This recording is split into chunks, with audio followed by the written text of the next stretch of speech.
Alô? Alô? Alô?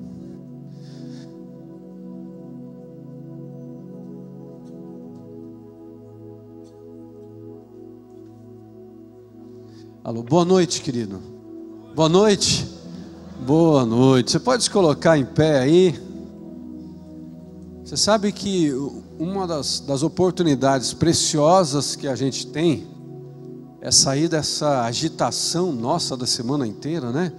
Todos nós aqui temos uma vida agitada a semana inteira, e a gente poder parar um pouco num tempo como esse, e alguns durante a célula na semana, mas aqui no domingo a gente parar um pouquinho para juntos entrarmos na presença do Senhor.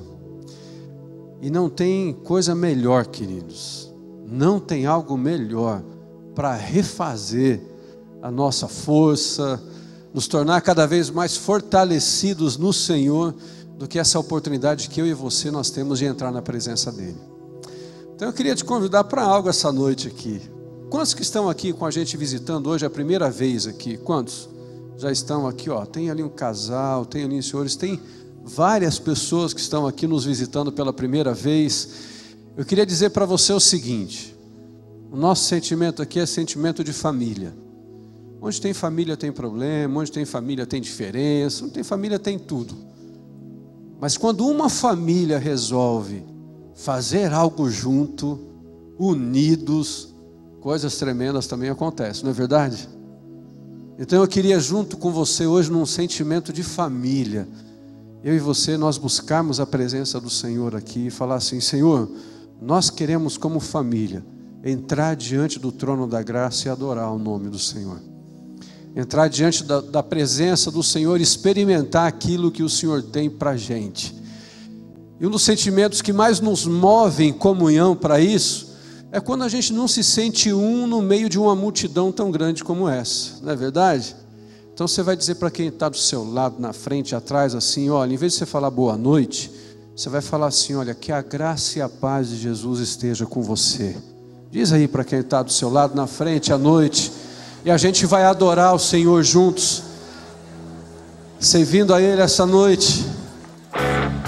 E a gente vai declarar assim: Senhor, essa noite juntos na Tua presença, declaramos a Tua presença, porque o Teu amor não falha, tudo coopera para o bem daqueles que amam ao Senhor, amém?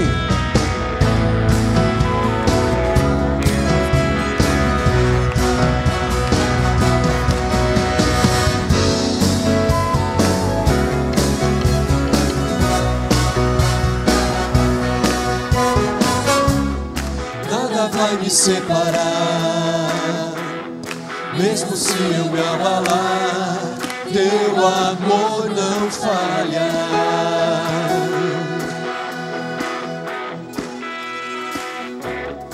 Mesmo sem merecer, tua graça se derrama sobre mim, teu amor não falha. Tu és o mesmo para sempre.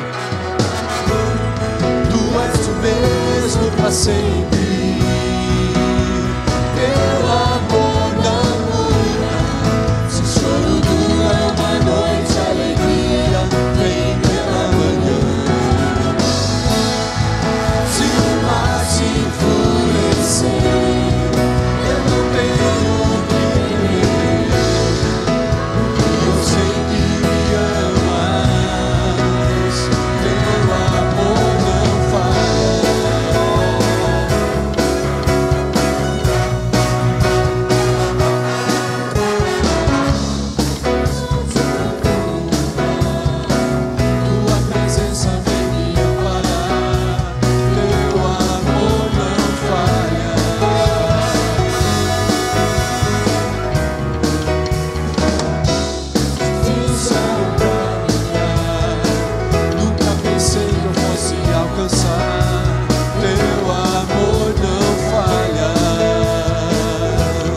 Você pode afirmar isso? Tu és o mesmo para sempre, teu amor não muda. Se o choro dura uma noite, a alegria vem pela manhã.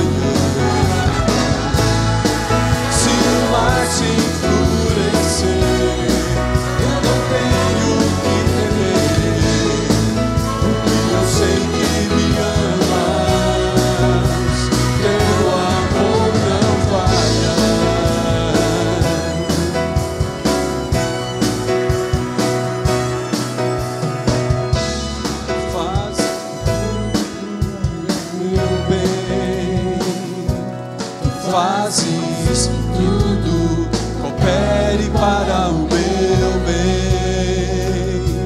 Tu fazes tudo coopere para o meu bem. Tu fazes tudo coopere para o meu bem. Tu fazes tudo coopere para o meu bem. Tu fazes tudo coopere para o meu bem. Tu és o mesmo.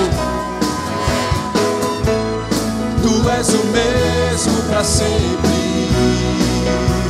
Teu amor não muda. Se o sono dura uma noite, a alegria vem pela manhã. Se o mar se enfurecer, eu não tenho que temer, pois eu sei que me amas. Teu amor não falha.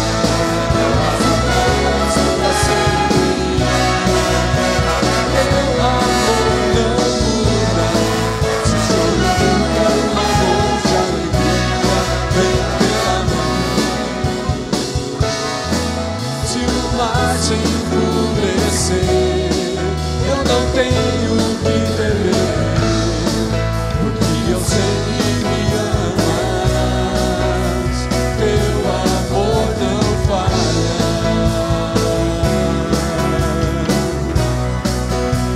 Teu amor não falha.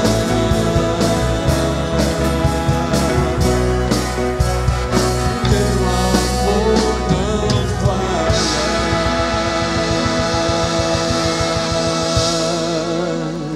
Aleluia, louvado seja o Senhor por esse amor que não falha. Amém. Essa canção você sabe quase de cor, então abra o coração e diga assim: Tu não és um Deus criado por nossas mãos, nem um Deus que dependente de um homem mortal. Nada que possamos dar-te é tão bom para ti. Tu és Deus, serás para sempre assim.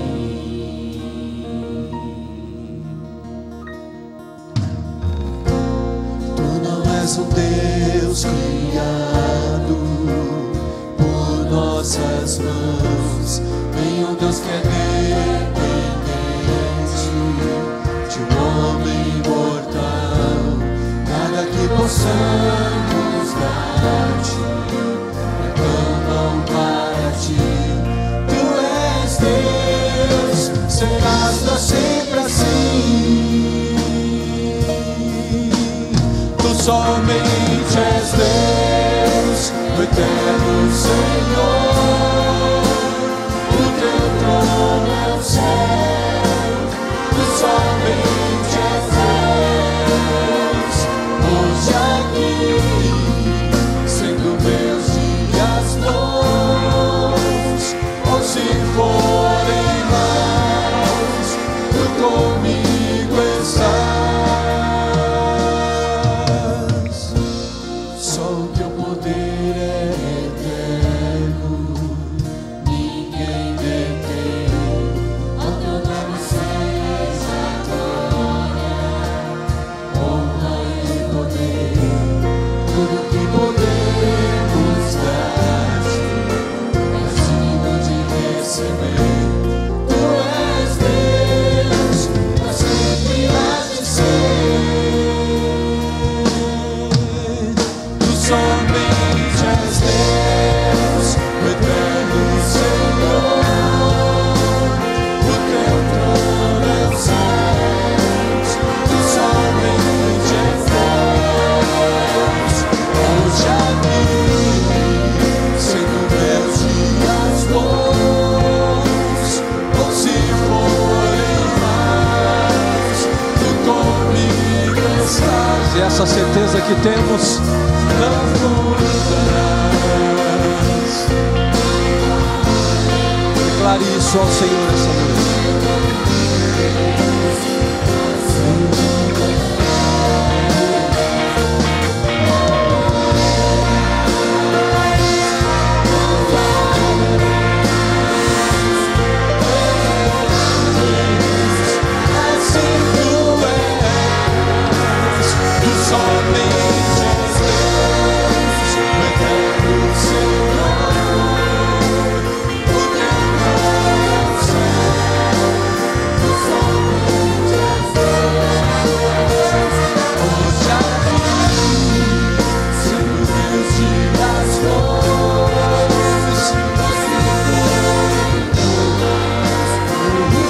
Só você cantando, não mudarás.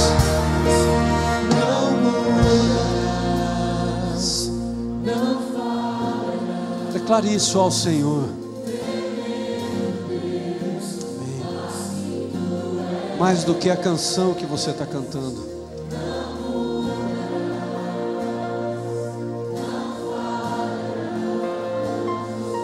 Tremendo Deus, assim tu és, tu somente és Deus, o eterno Senhor.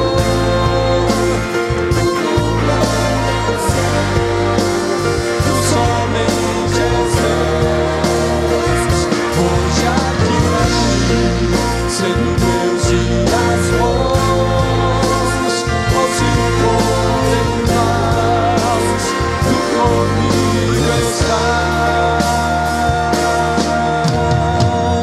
Aleluia, louvado seja o Senhor. Amém, amém, louvado seja o Senhor.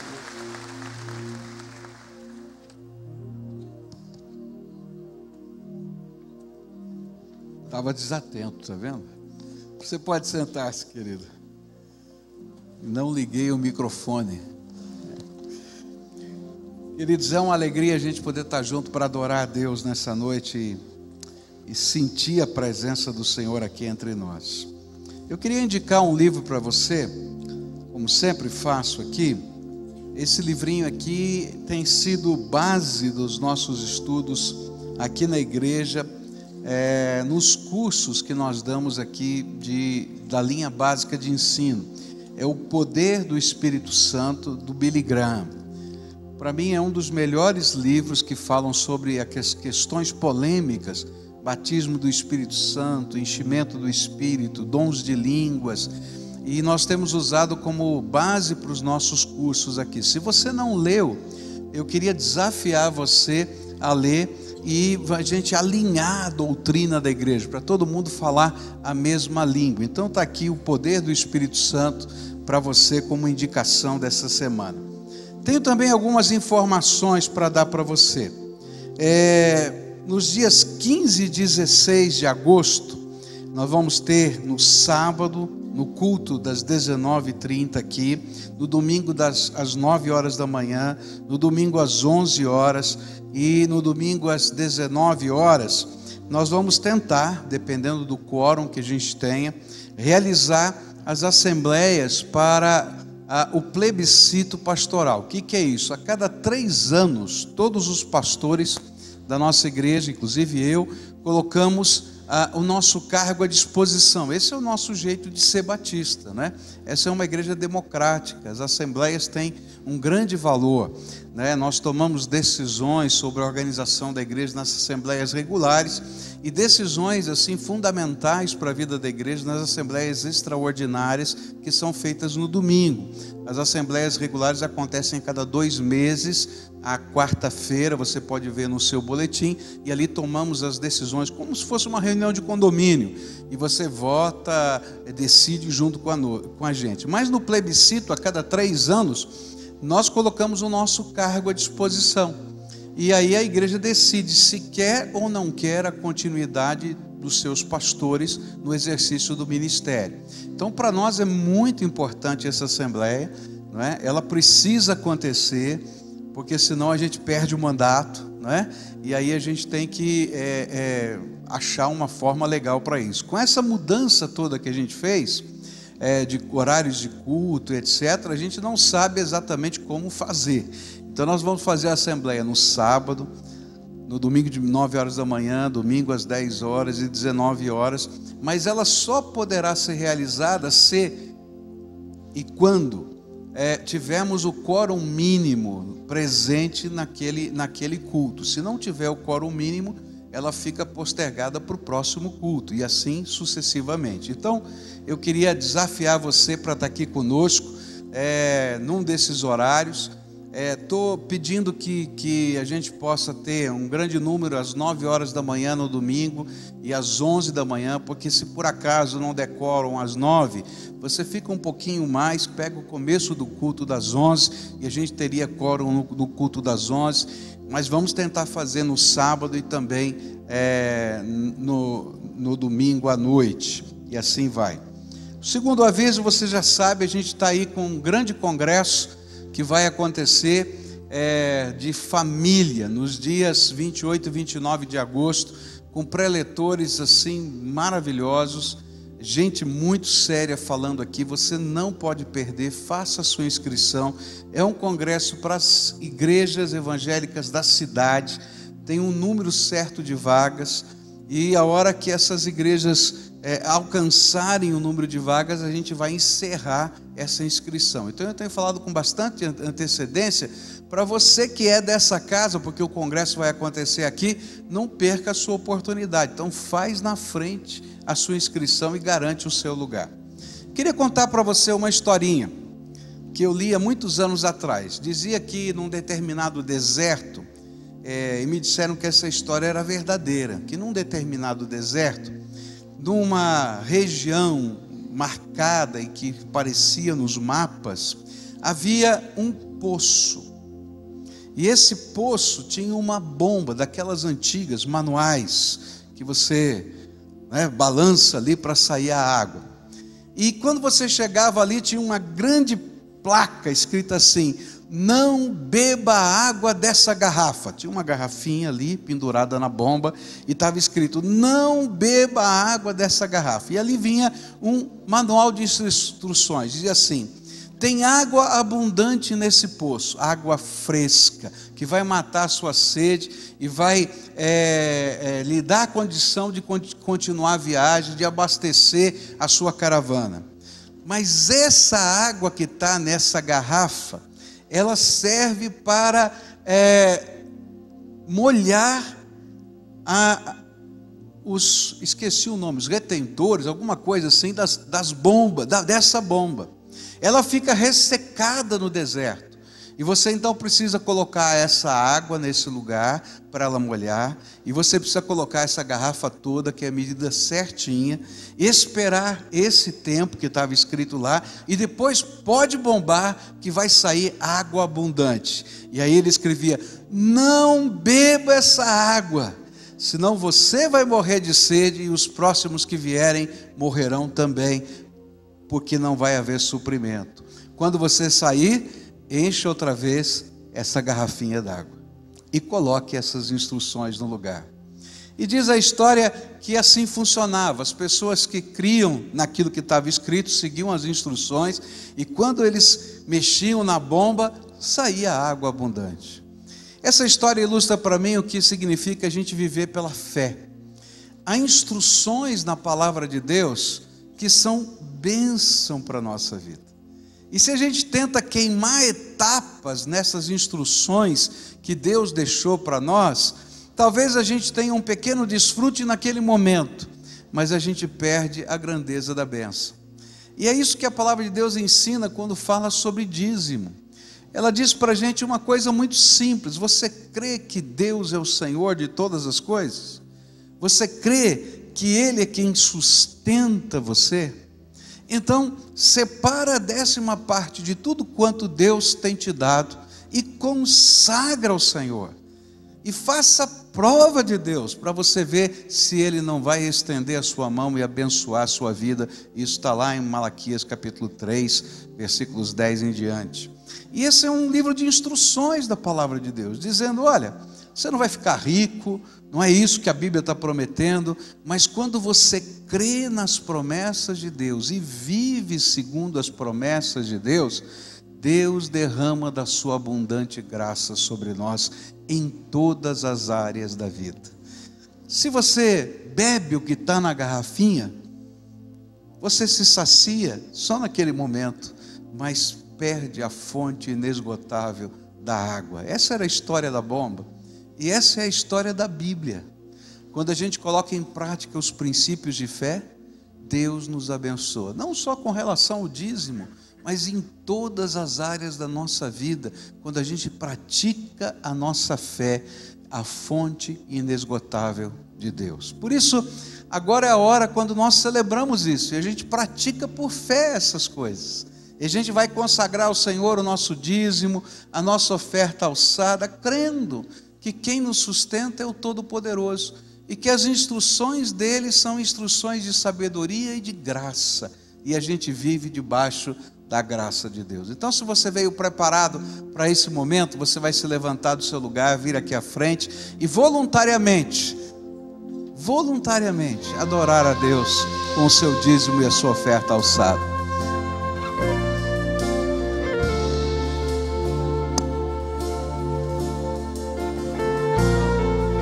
Escutas quando clamo, acalmas meu ser.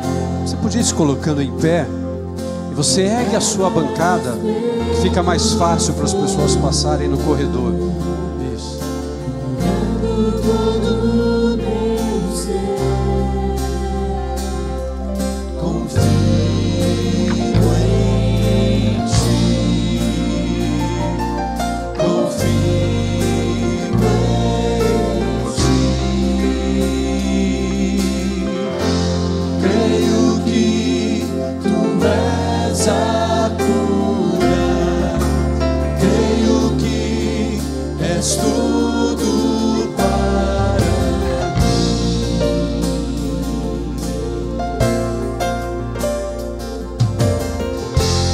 Creio que tu és a vida, creio que não há outro igual a ti. Jesus, eu preciso de ti.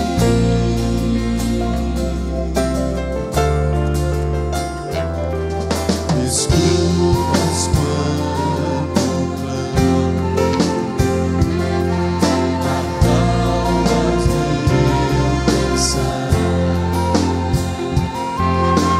me lavas pelo fogo, curando todo meu ser.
precisamos tanto do Senhor na nossa vida. Carecemos tanto de Ti em todo tempo e em todo momento. E quando falamos aqui no início desse culto, que o que nós queríamos era entrar diante da Tua santa presença, não é porque nos tornamos dignos de alguma coisa através de nós mesmos, mas é porque o Senhor, através da graça do Senhor, através do sangue vertido na cruz do Calvário, através desse memorial que hoje nós também vamos participar juntos aqui, e que trazemos à memória o sacrifício do Senhor, é pelo Senhor, somente através do Senhor, que nós temos esse acesso ao Pai.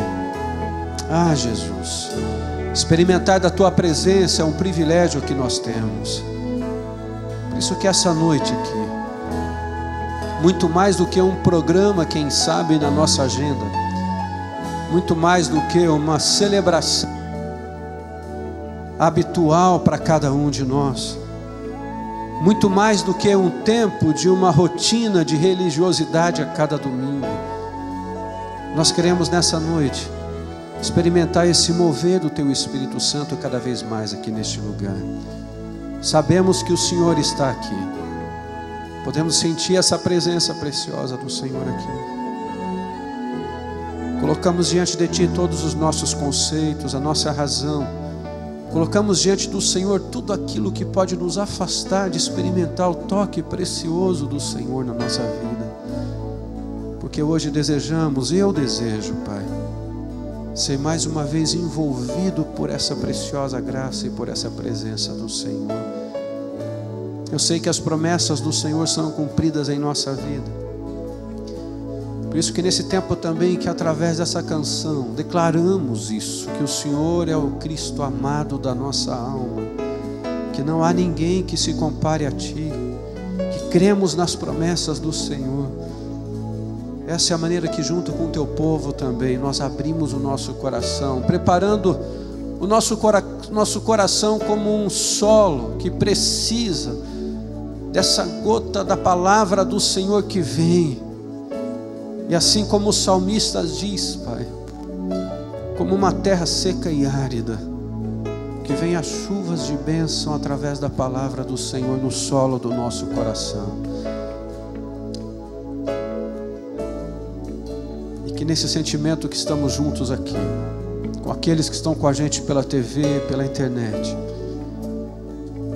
esse sentimento de paz que nos une e cuida do nosso coração, que a gente possa experimentar mais e mais do que o Senhor tem preparado para a gente hoje.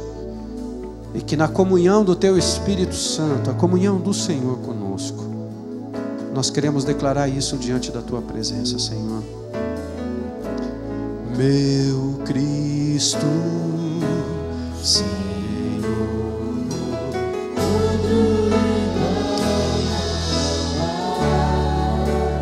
para sempre, ó Rei, te louvarei por Teu maravilhoso. queridos, o Senhor está aqui, adore a presença dEle.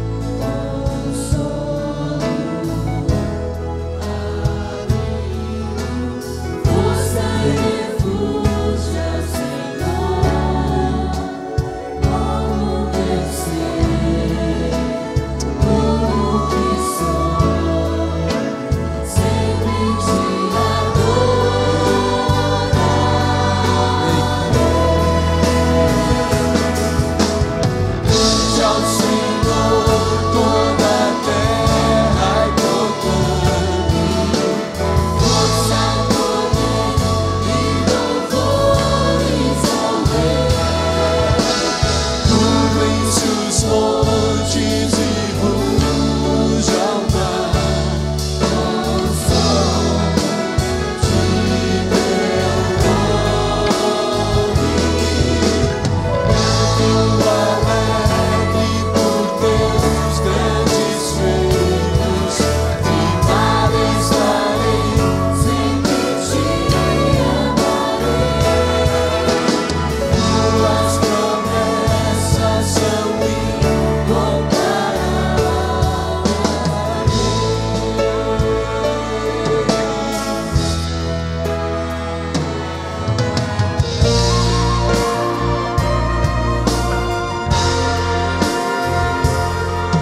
você cantando.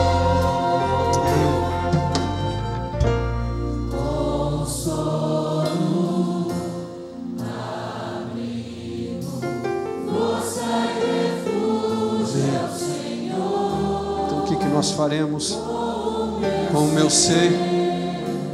Amém.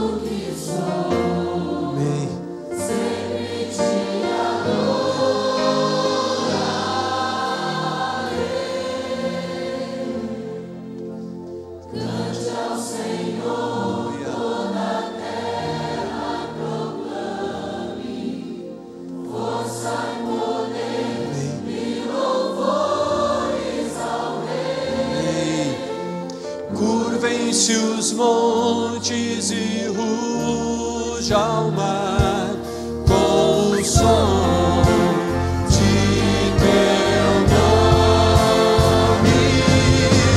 Canto alegre por teus grandes feitos, de nada estarei, sempre te amarei. Tuas promessas são incomparáveis, tuas promessas são incomparáveis, tuas promessas são incomparáveis, tuas promessas são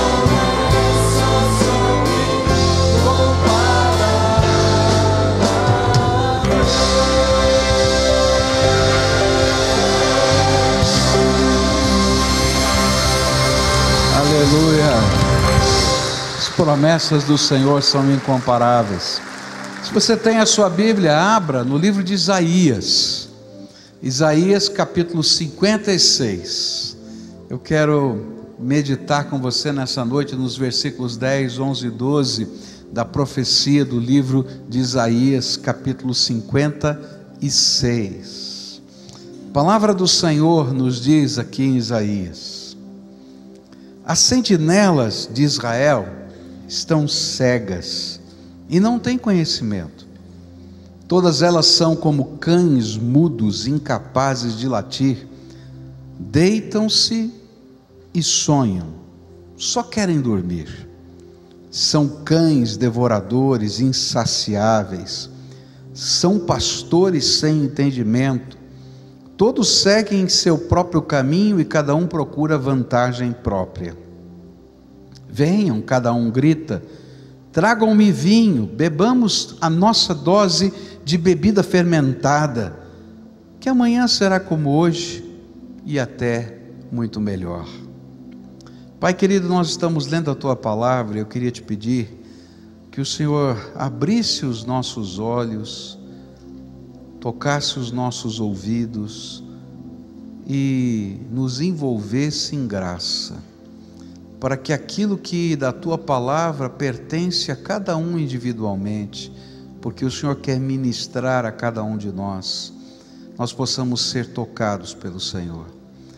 Que nesse auditório a presença do Senhor se revele. Mas Senhor, se tiver alguém agora nos assistindo pela TV, que a presença do Senhor esteja naquela casa. Se estiver, Senhor, na internet, aqui ou em qualquer lugar do mundo, que seja visitado pelo poder do Teu Espírito. E que aquilo que o Senhor tem para falar hoje se espalhe, porque o Senhor há de aplicar a Tua palavra segundo o Teu poder. É aquilo que oramos em nome de Jesus. Amém e amém. Você pode sentar-se, querido. Nós começamos a estudar esse texto hoje pela manhã e eu dei um cenário para você poder entender o que estava acontecendo. É importante você entender que Deus está fazendo uma sátira dos vigias de Israel. Na interpretação, os vigias de Israel, quem eram? Eram os governantes da nação, os profetas, os sacerdotes, os pais de família que tinham a obrigação de cuidar, de zelar pelos seus filhos. Esses eram os vigias de Israel. E Deus está fazendo uma sátira porque nos tempos antigos as cidades elas eram muradas, especialmente as grandes cidades eram muradas. E ao longo do muro existiam torres, e nessas torres ficavam os sentinelas, também chamados de atalaias. E esses sentinelas ficavam ali, olhando o horizonte, tentando discernir se um exército inimigo estava se aproximando. E a missão desse sentinela, ao enxergar qualquer tipo de coisa suspeita ou de perigo, ele pegava a trombeta e dava o toque da trombeta.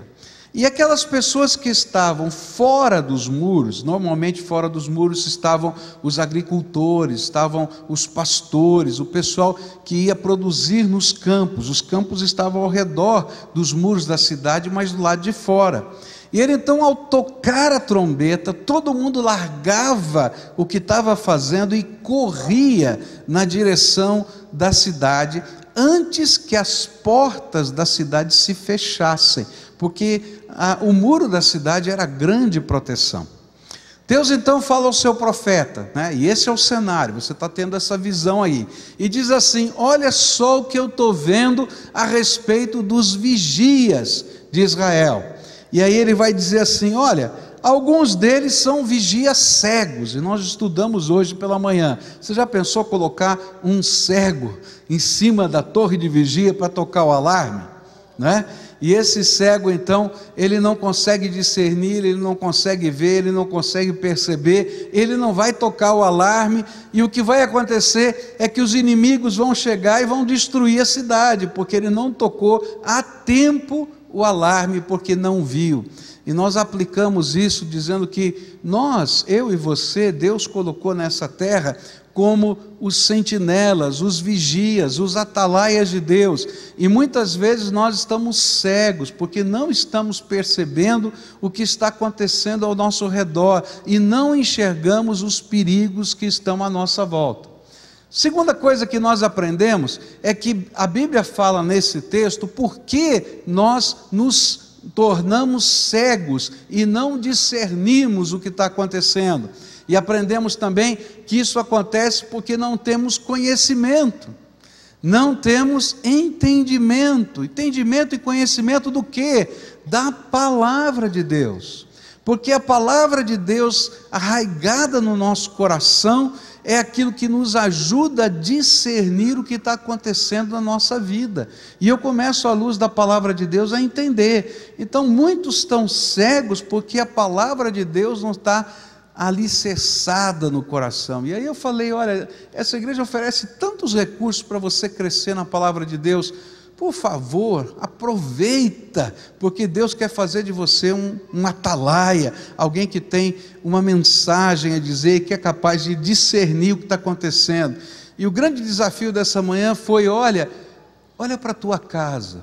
Se você não está querendo olhar para o resto, pelo menos olha para a tua casa, porque dentro da sua casa você precisa dos valores de Deus. Agora, se você estiver cheio da palavra de Deus, você não vai olhar só para a sua casa, você vai começar pela sua casa, mas vai espalhar a palavra de Deus. A terceira figura que nós vimos hoje de manhã foi o cenário do cão de guarda. E a Bíblia vai dizer assim: olha, vocês são como cães mudos, não é? Que não sabem latir.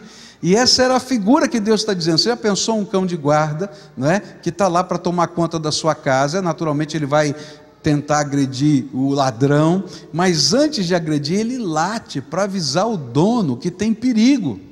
Agora você imagina um sentinela que não sabe tocar a trombeta. Você já pensou? Ele está vendo, quem sabe até esteja vendo o perigo se aproximar, e ele sopra a trombeta e não consegue tocar. E eu apliquei dizendo que muitas vezes nós somos assim. Alguns conseguem até discernir o que está acontecendo, mas ficam calados, ficam mudos, não tomam atitude, não se manifestam, não alertam, não abençoam. E aí então Deus olha do seu lugar privilegiado e diz: está tudo errado. Olha só, a cidade está em perigo, porque esses sentinelas, eu e você, não estamos cumprindo a nossa missão, e o Senhor então vai continuar aqui a fazer a sua crítica. E aí a gente vai perguntar, mas por que aqueles sentinelas que até que são capazes de enxergar um pouquinho, não cumprem a sua missão? E aí a palavra de Deus vai começar a usar algumas outras figuras para a gente poder entender. E olha só o que está aqui no versículo 10.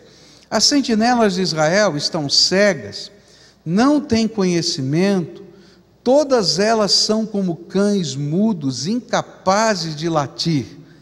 Deitam-se e sonham, e só querem dormir.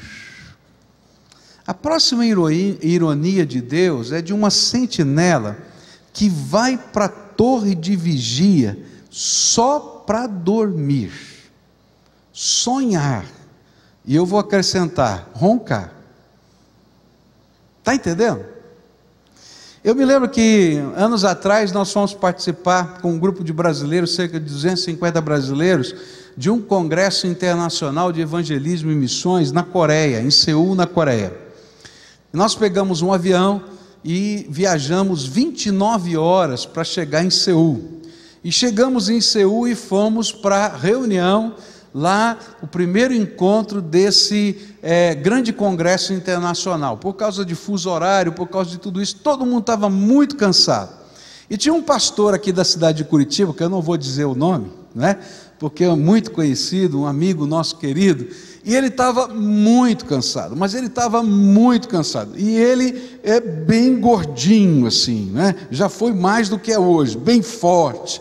E aí esse irmão chegou no meio da reunião, estava lá correndo o congresso, gente do mundo inteiro, pregadores maravilhosos, e ele disse assim: não aguento mais, não aguento mais, não aguento mais. Ele saiu da sua poltrona, uma poltrona como essa, não é? E nós estávamos mais do cantinho assim na direita, você imagina aquele corredor da direita, e ele se deitou no chão do corredor da direita, pegou uma pastinha que eles deram com as coisas nossas lá do congresso, e apoiou a cabeça, e começou a dormir. E o problema é que além de dormir, o homem roncava que só. E era aquele barulho assim de um ronco ensurdecedor, negócio sério, coitada da esposa dele, viu? Porque o negócio era sério. E aí começaram a chegar os introdutores coreanos, e os coreanos começavam a andar e olhar e dizer: de onde está vindo esse barulho? O que está acontecendo aqui? E olhavam para um lado e olhavam para o outro, e encontraram esse pastor deitado no chão e roncando. E aí começou a juntar um grupo de introdutores coreanos, e falando coreano, não entendo nada. E aí ele, e aquela coisa toda, e um homem roncando. Eu acho que eles pensavam assim: o que esse cara veio fazer aqui? Atravessou o mundo para dormir, não é? No congresso da Coreia, que negócio louco é esse? E o homem roncava. Aí foram lá e cutucaram o homem: levanta daí, moço, não sei o quê, deram uma bronca nele. E lá vai o pastor, senta lá no seu lugar, e ele estava ali desfalecido. Eu quando estava estudando esse texto, eu lembrei dessa cena. Você imagina um sentinela que marca ponto toda noite para dormir em cima da torre de vigia, e ali ele começa não somente a dormir, mas a sonhar, e quem sabe roncar, né? E aí ele não cumpre a sua missão. Deus está dizendo aqui: desperta a vigia de Deus, para de sonhar uma madrugada inteira para se tornar instrumento de salvação. O sono aqui e os sonhos são simbólicos. Deus está fazendo uma figura para a gente imaginar. O sono, para mim, representa a apatia. Sabe o que é apatia? É quando a gente enxerga e não sente nada. A gente vê o que está acontecendo e não sente absolutamente nada.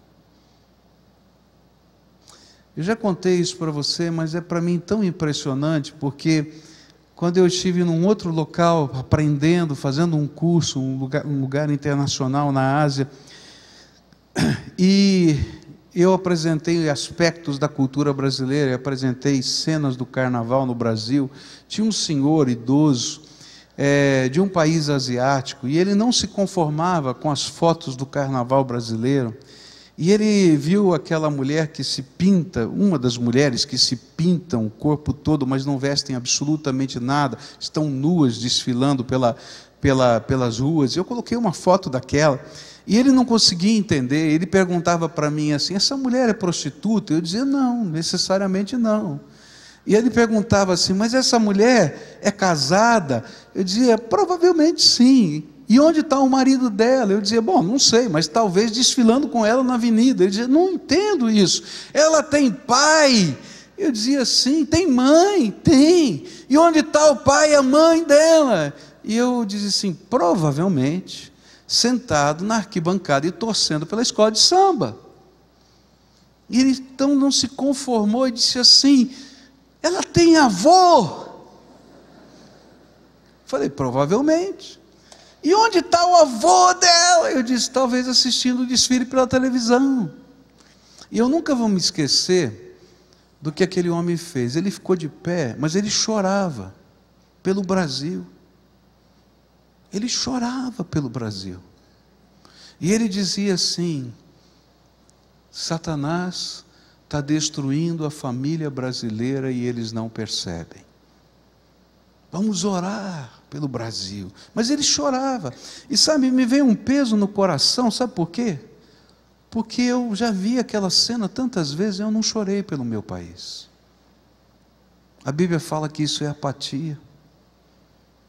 Às vezes nós estamos dormindo um sono porque não somos capazes de perceber. Nós percebemos que é errado, nós percebemos que é ruim, mas não somos capazes de sentir o que Deus está sentindo diante da realidade que a gente vive.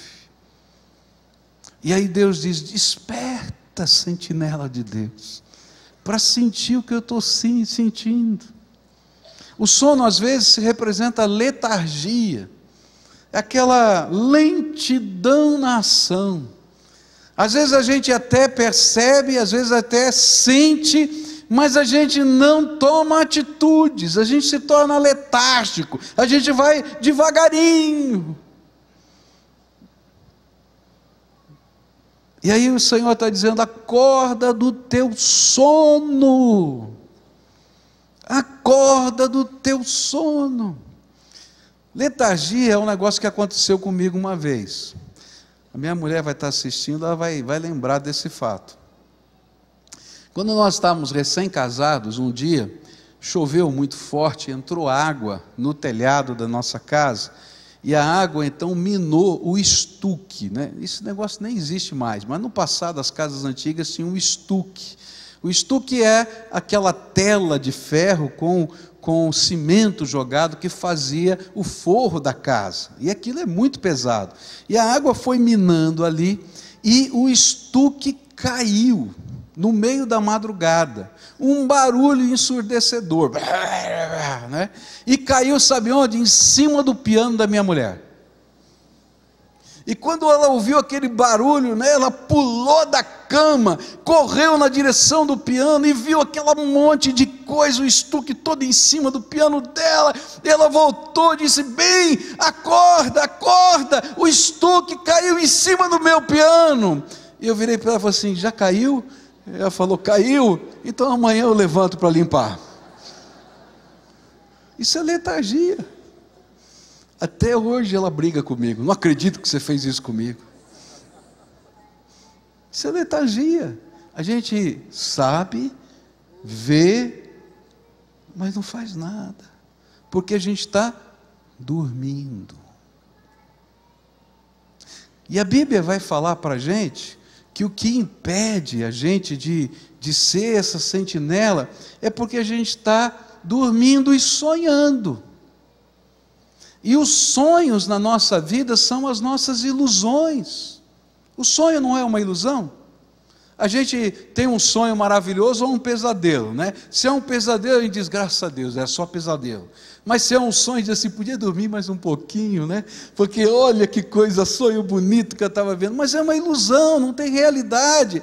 E muitos de nós estamos vivendo a vida nas nossas ilusões.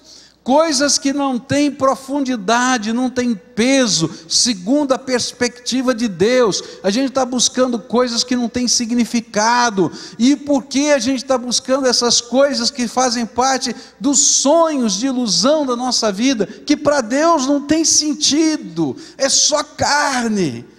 A gente não faz nada, porque a gente está dormindo, sonhando e não quer acordar, porque o sonho parece bom.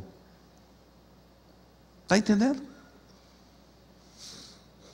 E o que Deus está falando para os vigias é: desperta, desperta. Deus tem uma missão para você, Deus tem poder para derramar sobre a tua vida. Desperta para o poder de Deus, para a oração, desperta para a proclamação, desperta para ser um agente de transformação. Está lá no livro do Novo Testamento, essa expressão: desperta tu que dormes. Desperta. Para de sonhar, sentinela de Deus, porque Deus não quer que você tenha sonhos de ilusão, mas visões do que Deus vai fazer. Segunda coisa que esse texto vai explicar, e o que eu queria deixar com você nessa noite: por que a gente está lá na torre de vigia e não toca a trombeta? Verso 11 diz assim: são cães devoradores insaciáveis, são pastores sem entendimento, todos seguem seu próprio caminho, cada um procura vantagem própria.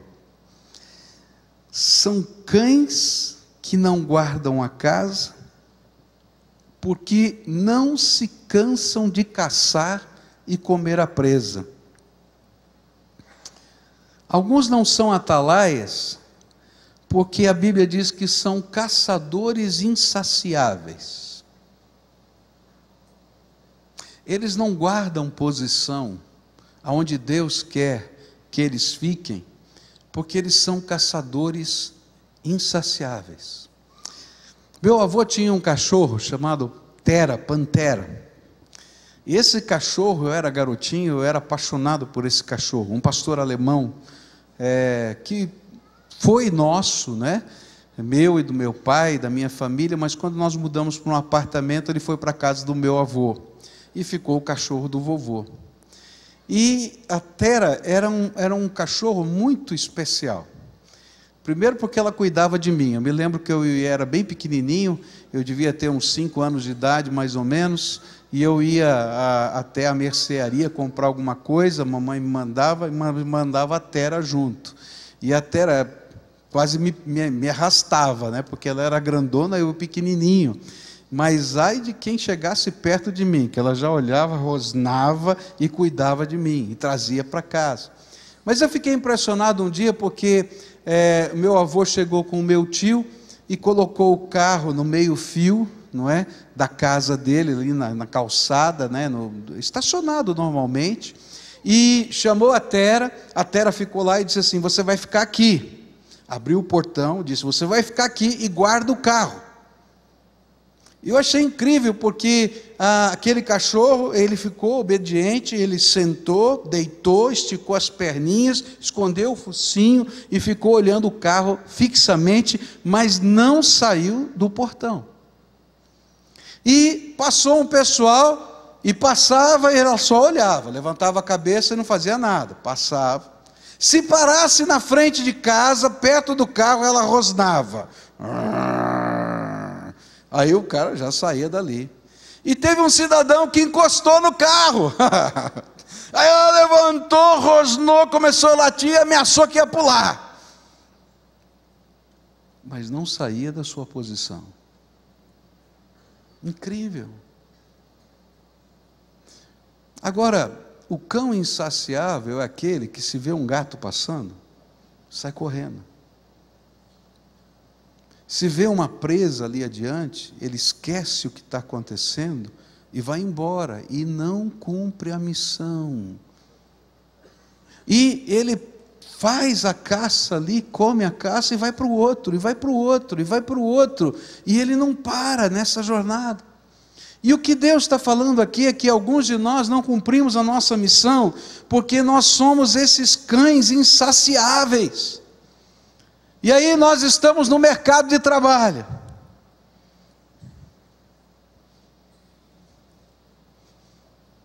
E a gente não tem tempo para Deus.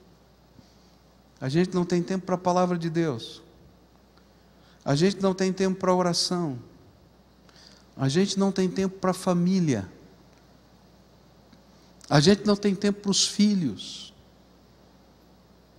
A gente não tem tempo para ninguém, porque a gente sai de caça em caça e não cumpre a nossa missão nem dentro de casa.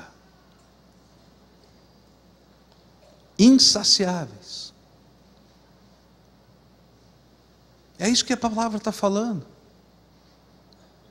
Alguns estão nos seus estudos. E estudam e terminam um curso, começam outro, e querem mais um título e outro título. Graças a Deus, estude, olha, trabalhe. A Bíblia fala que quem não trabalha não coma.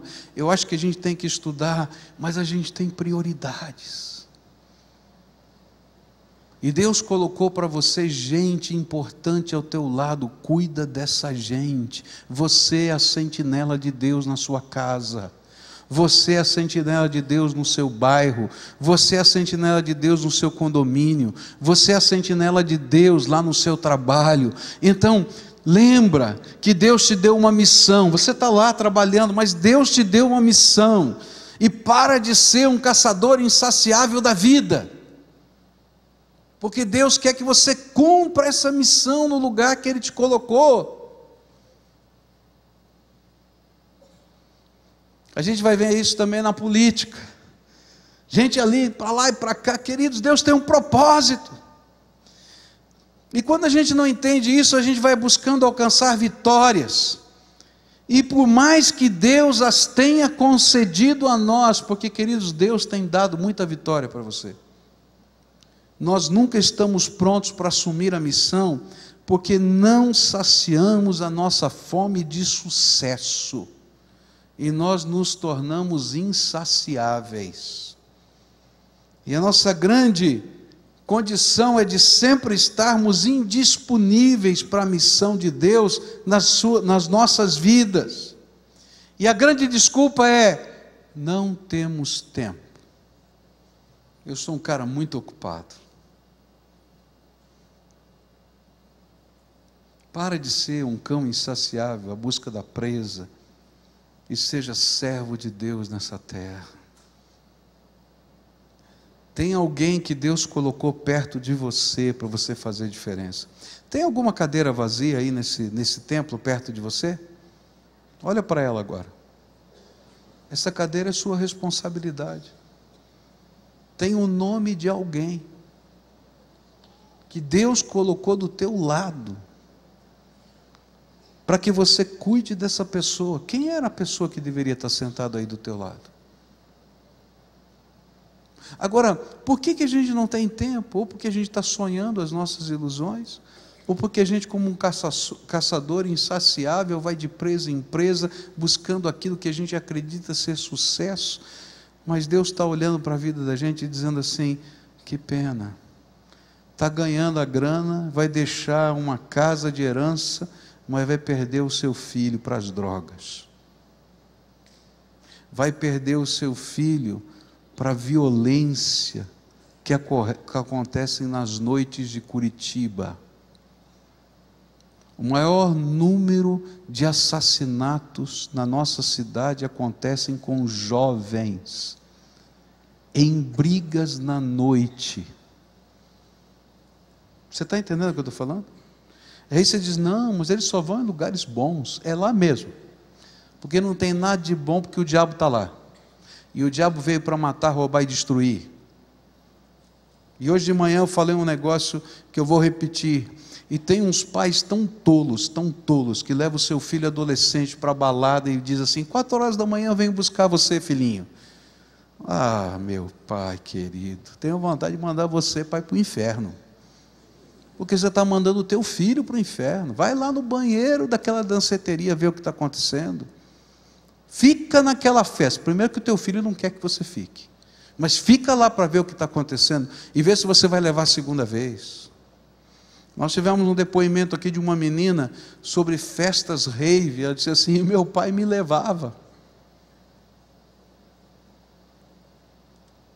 E às vezes, queridos, a gente não enxerga porque é cego, e às vezes a gente não dá bola porque acha que é entretenimento para a gente continuar a nossa caçada. Está entendendo? Deus está olhando para os vigias, os pais, os políticos, os profetas, os sacerdotes. E estão dizendo: olha, eles são cães insaciáveis, porque a sua vida, o seu tempo e os seus recursos estão comprometidos com a caça e não com o reino de Deus. Nem com as suas famílias estão comprometidos. A Bíblia diz que eles são vigias inúteis.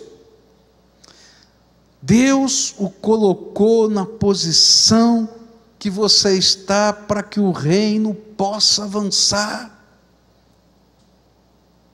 Comece a sua missão em casa, porque esse é o seu primeiro campo missionário. Mas não fique só na sua casa. Deus tem mais para você. Mas seja vigia de Deus. O que a Bíblia diz é que esses caçadores insaciáveis são aqueles que estão buscando seguir o seu próprio caminho, são donos dos seus narizes. E a Bíblia está dizendo: para de seguir o seu próprio caminho e começa a buscar o propósito de Deus para a sua vida. O que é sucesso, queridos? O que é sucesso?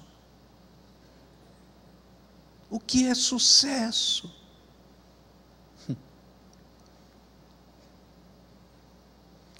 Se a gente olhar o sucesso na perspectiva nossa, talvez a gente faça uma grande bobagem.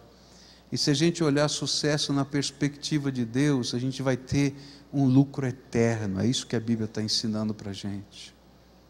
Eu fico pensando como é que os holandeses, não é? Com aquela companhia das Índias Orientais, como é que eles faziam? Eles descobriram que na Oceania, a grande expressão de riqueza eram pedras grandes, circulares, que podiam ser colocadas como símbolo de riqueza e própria riqueza, valia como moeda. E então eles pegavam os lastros do navio, que eram essas pedras, e cortavam do jeito que aqueles nativos da Oceania acreditavam ser um grande valor, e aquilo não valia nada, porque quando eles chegavam nos lugares para fazer o carregamento do navio, eles iam vazios carregando o lastro, e quando chegavam lá eles jogavam fora essa pedra, e eles pegavam de graça toda a mercadoria para vender na Europa, porque eles trocavam pela pedra do lastro. E aqueles nativos achavam que estavam vivendo o maior sucesso. Perderam as suas terras, perderam a sua liberdade, perderam a sua cultura, e isso era sucesso.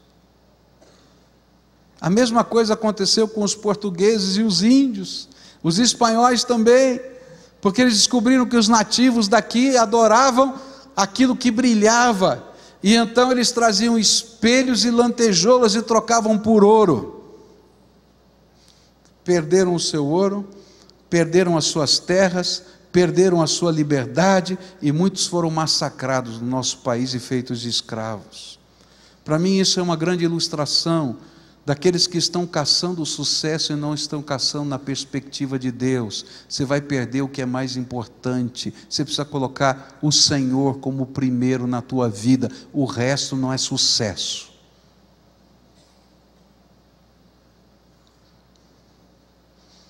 Última coisa que esse texto me chama a atenção, verso 12 diz assim: venham, cada um grita, tragam-me vinho.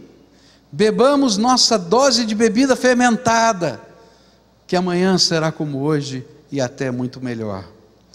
E a última sátira de Deus é uma sentinela bêbada. Será que é inimigo? Sei não, está meio esquisito esse negócio. Quem sabe aquele sentinela que sobe na torre de vigia só para se embriagar, e ainda se justifica que a razão disso é que a gente precisa desfrutar a vida. Esses são aqueles que se esquecem que terão de prestar contas a Deus da sua vida e da sua missão.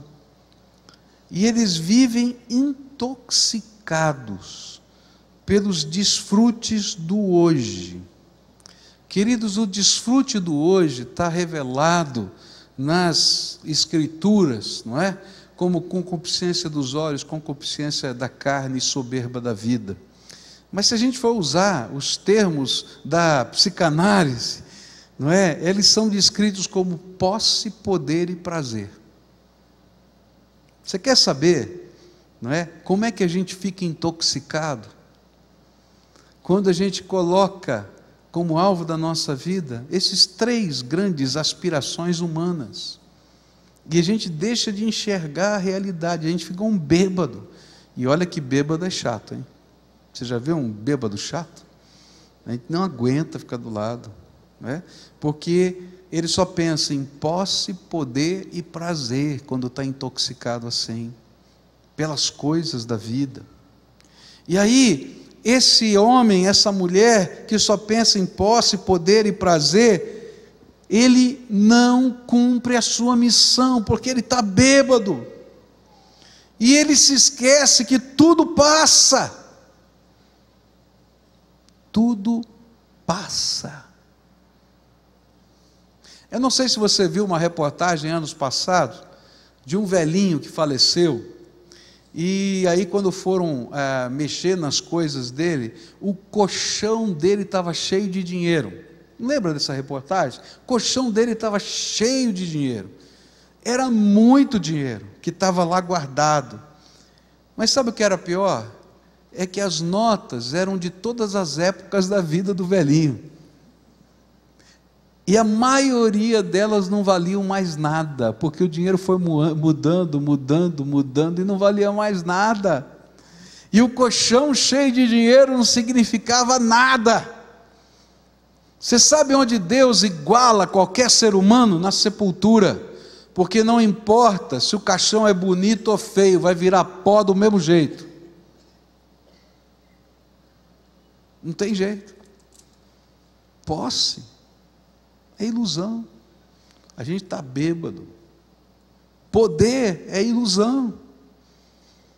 Poder a gente não tem, a gente recebe a permissão de usar por um pequeno limite de tempo. É ilusão. Prazer é ilusão, porque é insaciável. Quando eu acho que eu tenho prazer, eu quero mais, e chega uma hora que o prazer não dá mais satisfação, e o que vem é uma grande sensação de vazio. Eu me lembro de um senhor que eu conversei há alguns anos atrás, e ele me contou a sua história. Morava numa das dos maiores apartamentos aqui de Curitiba, um apartamento que, se não me falha a memória, tinha 1.000 metros quadrados de área interna, aqui nessa cidade. Um homem riquíssimo, solteiro, e ele disse assim: pastor, chegava o fim de semana, aquele apartamento era uma balbúrdia, porque tudo que o senhor pode imaginar que era possível fazer em termos de sexo, de drogas, do que o senhor imaginar, eu já fiz e patrocinava. Mas ele veio chorando dizer: eu estou vazio, isso não me preenche mais, eu estou vazio.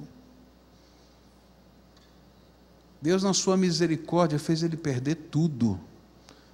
Mas hoje ele é um crente no Senhor Jesus Cristo, cheio do Espírito Santo. Porque tudo aquilo era ilusão, vazio de vazio, tudo é vazio. E ele chorava para mim e dizia: estou vazio, não tenho nada. Tem muita gente que se esquece que tudo vai passar, porque estão intoxicados por posse, poder e prazer, ou quem sabe até intoxicados pela sua juventude, porque o jovem acha que pode tudo, que nada vai acontecer na sua vida. Ou quem sabe intoxicados pelas suas filosofias. Tem que desfrutar agora. Intoxicados pelo desfrute. Esse foi o pecado de Davi. Davi chegou ao auge da sua carreira, como estrategista militar, como rei, e ele então agora disse: agora está na hora de eu desfrutar um pouquinho do meu reino. Mandou os seus exércitos para a batalha, e ficou descansando em casa, e aí ele olhou a mulher do vizinho, porque o vizinho estava na guerra, e ele estava lá, e ele conquistou a mulher do vizinho, engravidou a mulher do vizinho, trouxe o vizinho para casa para esconder a gravidez. Mas o homem não dormiu com a sua mulher, porque disse: meus soldados, eu sou um oficial, e os meus soldados estão morrendo na batalha, eu vou para minha casa, está tudo errado, eu não entendi o que eu vim fazer aqui. E dormiu na escadaria dos cavalariços. E como ele não pudesse enganar aquele homem, porque Deus não permitiu, ele mandou uma ordem para o general: coloca aquele homem na frente da batalha, e quando a coisa ficar feia, bate em retirada e deixa ele sozinho para morrer. E não morreu só ele, mas morreu o seu pelotão que ficou com ele até o fim. E aí um dia chega o profeta e diz, conta uma historinha de uma ovelha para ele, uma ovelha bonitinha, que era criada como um filho dentro da casa, e que chegou um convidado na casa do patrão, e o patrão disse: pega a tua ovelhinha de estimação e faz um guisado para mim. E Davi ficou furioso, disse, ele já havia sido pastor de ovelhas, com tantas ovelhas que ele tem, por que foi pegar aquela que era de estimação? Esse homem é digno de morte, porque ele não teve o coração sensível. E aí o profeta olhou para ele e disse assim: tu és este homem. Lembra? E aí, quando ele acusa, os soldados dizem: quer que a gente mate esse homem também? E Davi diz: não, eu sou esse homem. Queridos, toda vez que a gente coloca como alvo da nossa vida o desfrute, a gente vai fazer bobagem. Porque a gente não vai cumprir o propósito de Deus e ainda vai se machucar e machucar outros. Porque a gente, no desfrute, esquece dos valores da nossa vida. E a gente flexibiliza os nossos valores ao nosso bem, o nosso prazer. A Bíblia está dizendo para a gente que Deus está olhando para essas sentinelas, e Ele está dizendo assim: vigias, em vez de você salvar as pessoas, vocês estão pondo a cidade inteira em perigo, porque vocês são bêbados,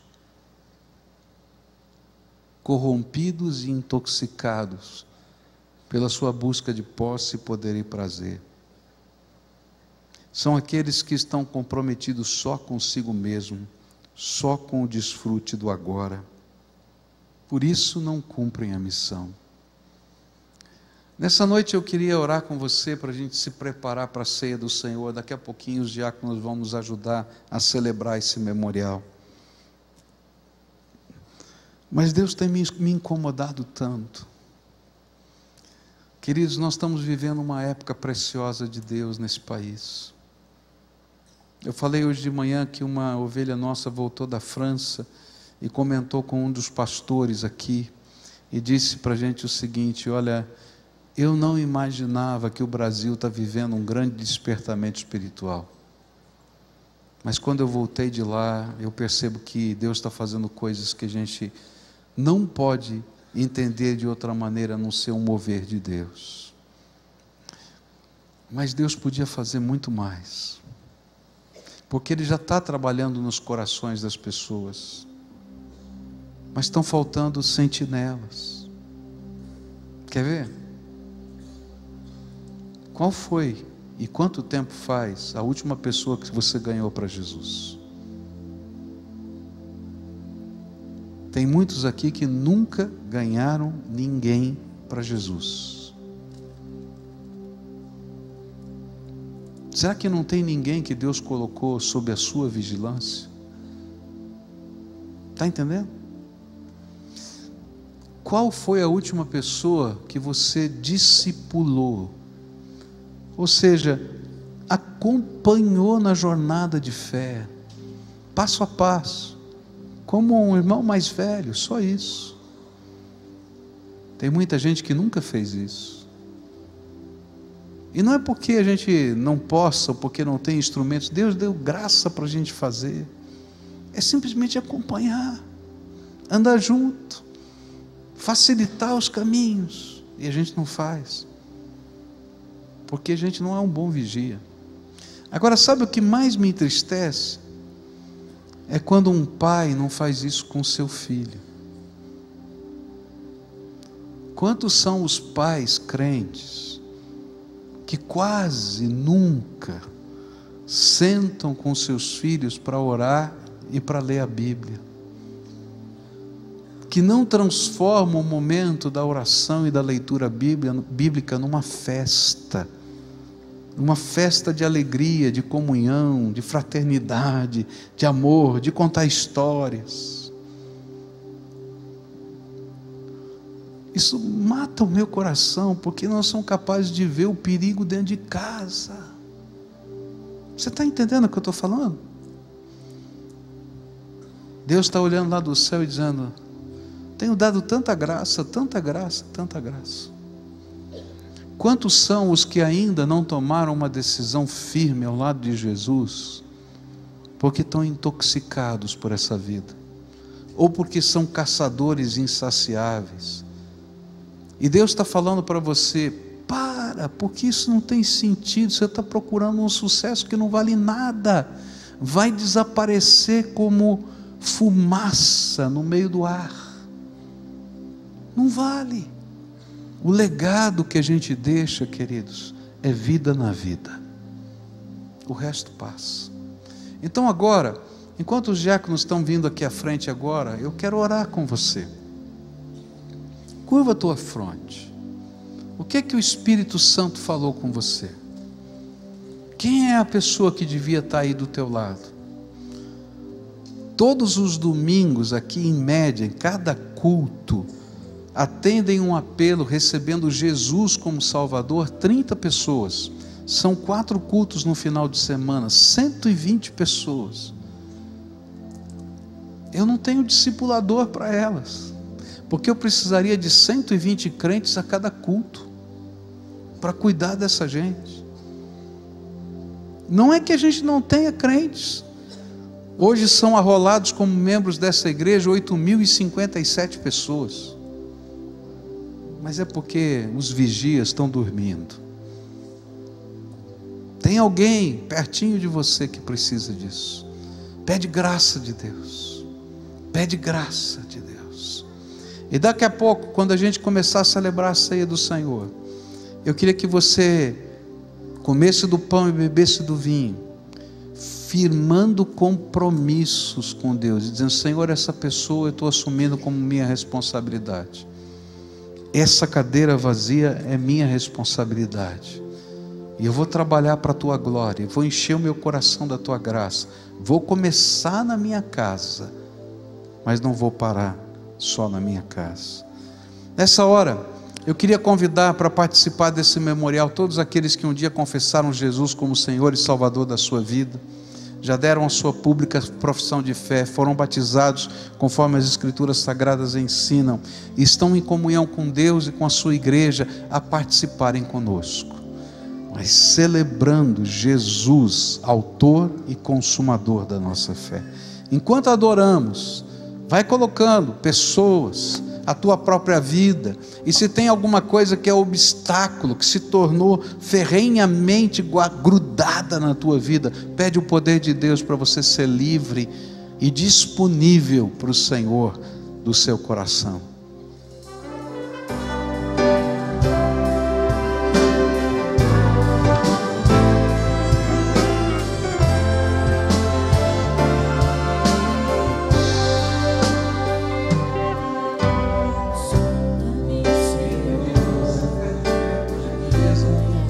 Coloca o teu assento para trás, os diáconos vão passar por onde você está, e à medida que eles forem passando, você vai sentando. Aí eles podem perceber quem recebeu ou quem não recebeu o pão e o vinho, tá? E quando todos estiverem sentados, a gente vai continuar esse culto, esse memorial juntos, tá bem? Por favor.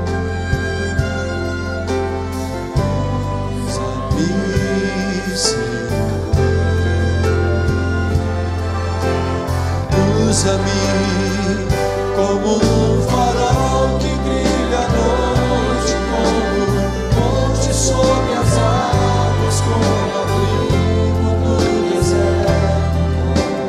Fecha aqui a célula, quero ser usado da maneira que te agrade, qualquer hora.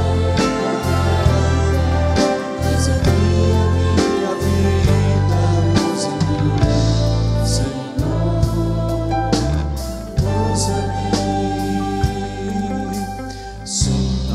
Senhor, e me conheces, quebranta o meu coração, transforma-me conforme a tua palavra, enche-me até que me se ache só de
você tem problemas para ingerir glúten, Então aqui embaixo e lá em cima existe uma mesa especial bem aqui no meio, embaixo, atrás da câmara, e ali na minha direita, do lado dessa mesa, minha direita ali, não é? Você pode pegar os elementos sem glúten.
Nesse momento nós vamos comer do pão e beber do vinho, lembrando o que Jesus fez por nós.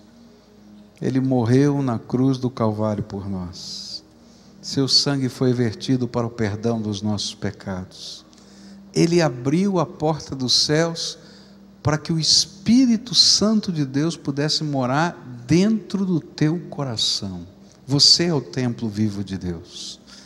A Bíblia diz que você é a pedra viva do templo espiritual que é construído por todos aqueles que creem no Senhor Jesus. Mas esse também são os elementos que testificam o nosso compromisso com Ele. Não é qualquer pessoa que pode tomar desse cálice nem beber desse pão. A Bíblia diz que esse é um privilégio para aqueles que um dia assumiram publicamente o seu compromisso com Deus através do batismo. Isso é símbolo de um pacto, de uma aliança com Deus.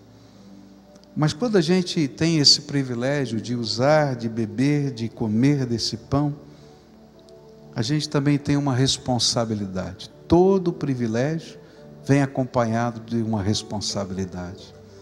Deus o fez sacerdote do Eterno nessa terra.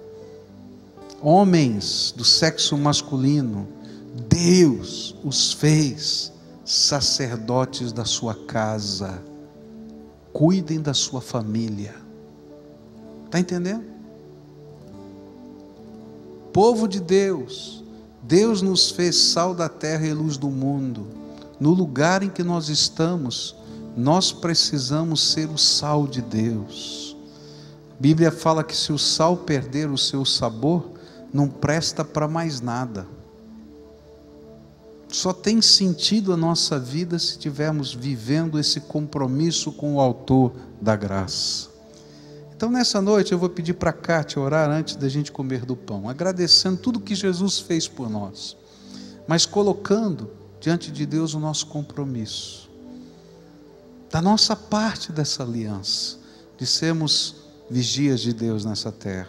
Depois que comermos o pão, o Carlos vai nos dirigir em oração. E outra vez eu vou pedir, Carlos, que você ore a Deus agradecendo por tudo que Jesus fez por nós, mas assumindo compromissos diante do Senhor, para fazer diferença nessa terra, em qualquer lugar que Deus nos colocar.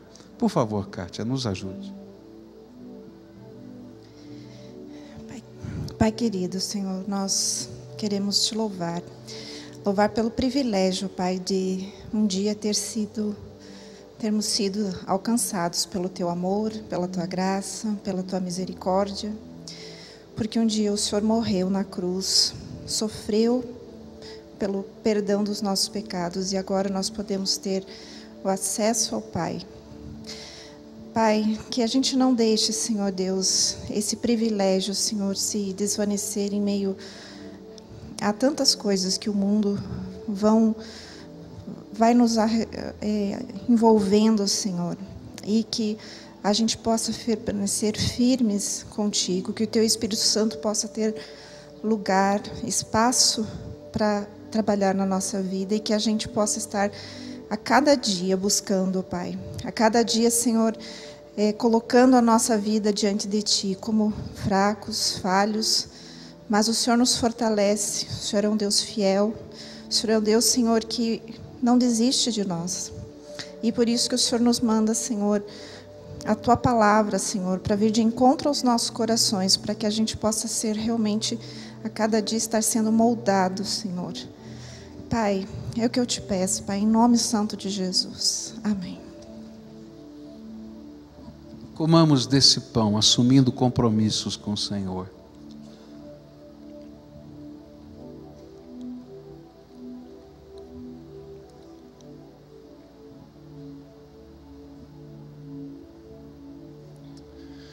Pai querido, a mensagem que ouvimos hoje, ó Deus, já nos mexe tanto, e ao celebrarmos a ceia, que é o memorial que o Senhor nos deixou do Teu sacrifício, que o Senhor mandou o Seu Filho, que o Senhor morreu por nós, que o Senhor fez a Sua parte e nos deixou uma missão, ó Pai.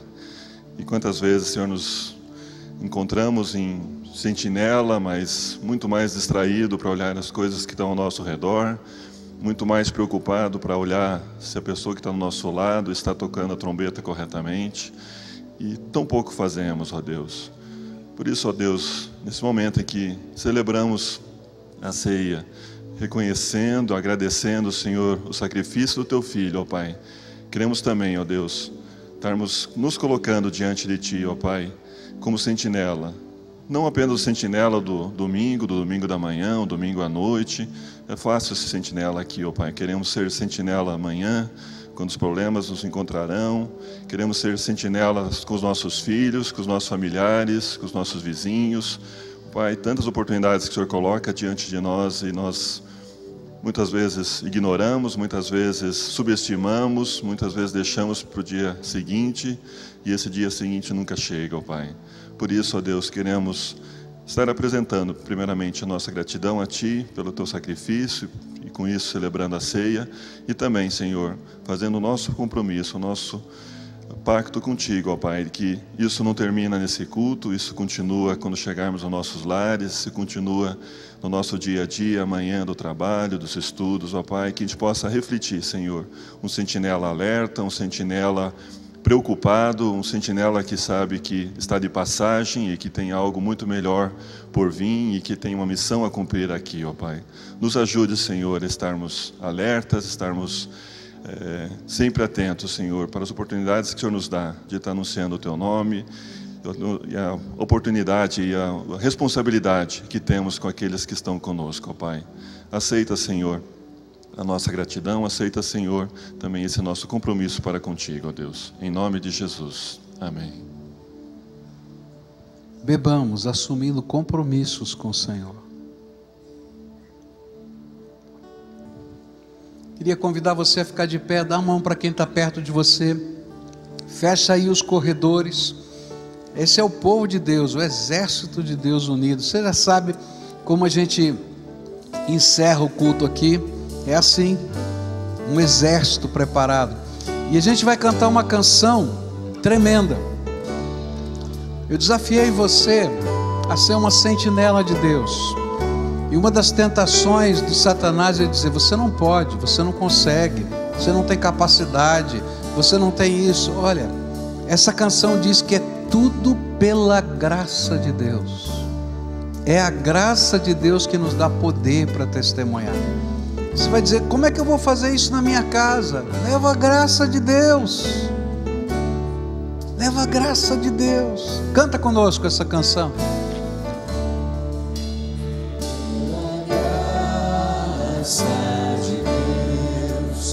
O seu filho veio a mim, como um cordeiro morreu, mas ressurgiu o Rei dos Reis.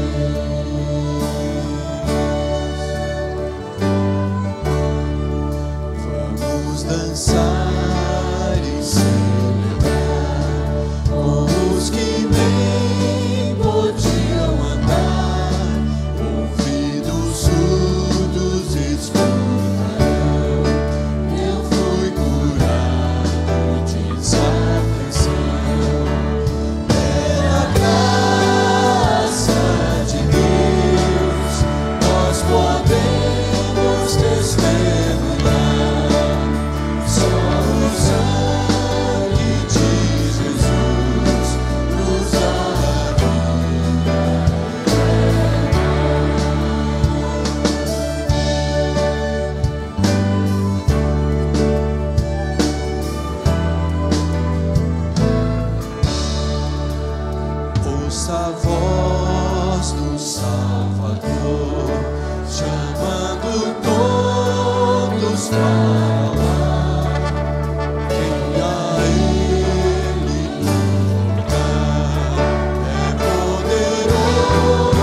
Senhor, aleluia, aleluia, aleluia. A gente vai orar para encerrar esse culto. E eu queria terminar lembrando o que eu falei hoje de manhã aqui. Lá no deserto, Deus fazia um milagre todo dia.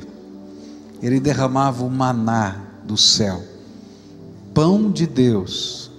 No Novo Testamento, esse maná, esse pão do céu, a Bíblia diz que é Jesus, o pão que desceu do céu, que nos alimenta e nos salva.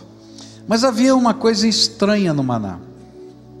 Maná você podia pegar fartamente e abundantemente, desde que você os consumisse dentro de um dia.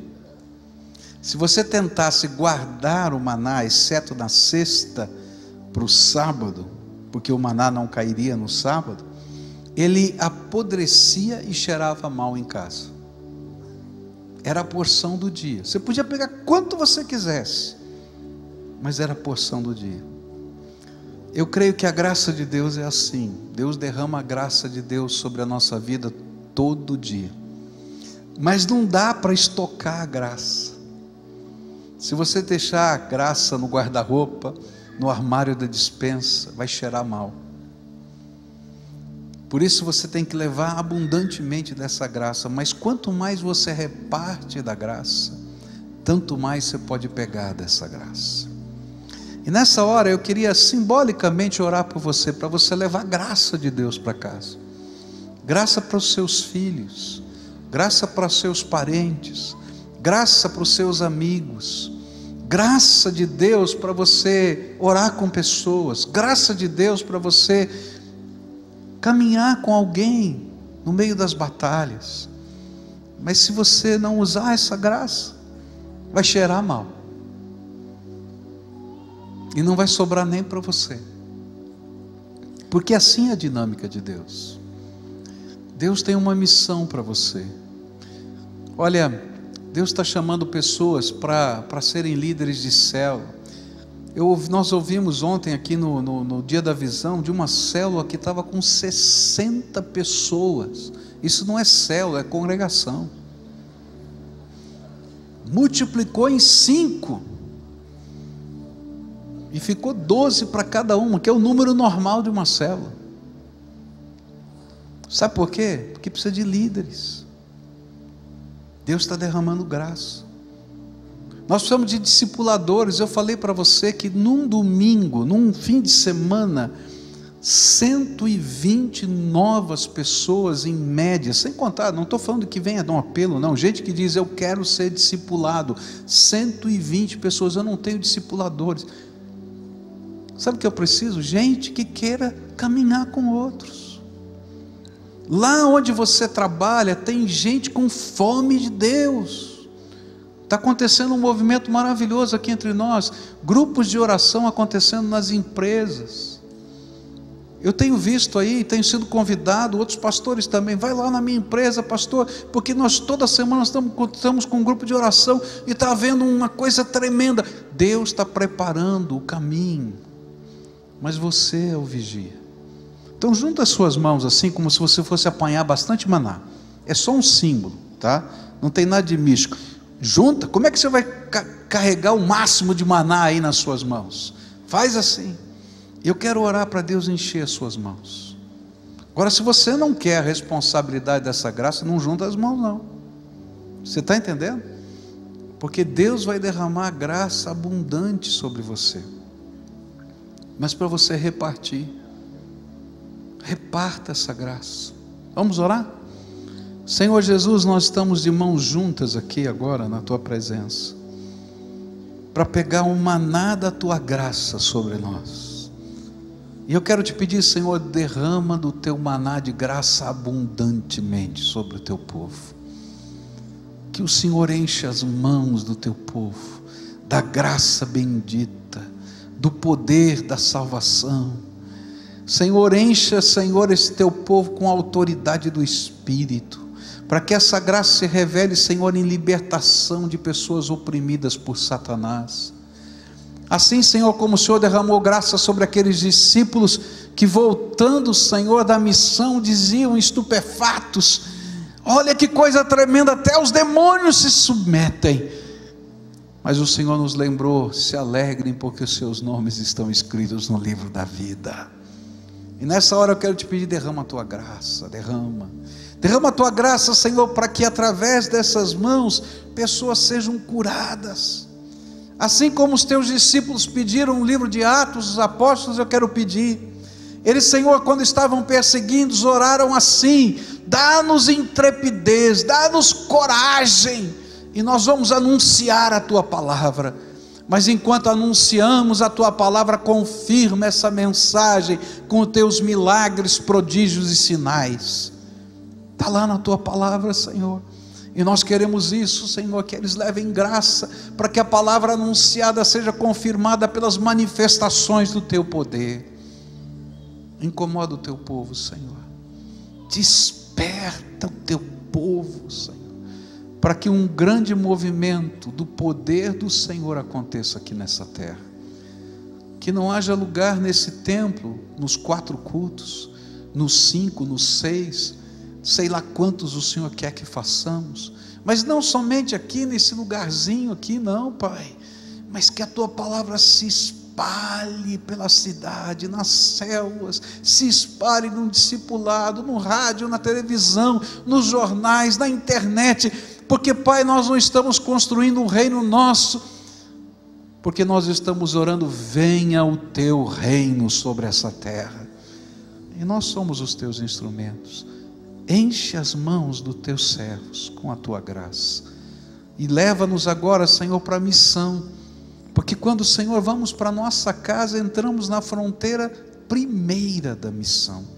Que essa graça esteja na casa dos teus filhos, e que essas casas sejam benditas do Senhor, que a descendência deles seja bendita do Senhor, que aqueles, Senhor, que os seus pais ainda não se converteram, vejam a conversão dos seus pais, dos seus avós, e os pais e avós que não viram a conversão dos seus filhos e netos, vejam a conversão deles, e que isso se espalhe, Senhor, porque é a tua graça sobre nós. É aquilo que oramos em nome de Jesus. Amém e amém. Vai para a tua casa, porque a missão já começou, em nome de Jesus.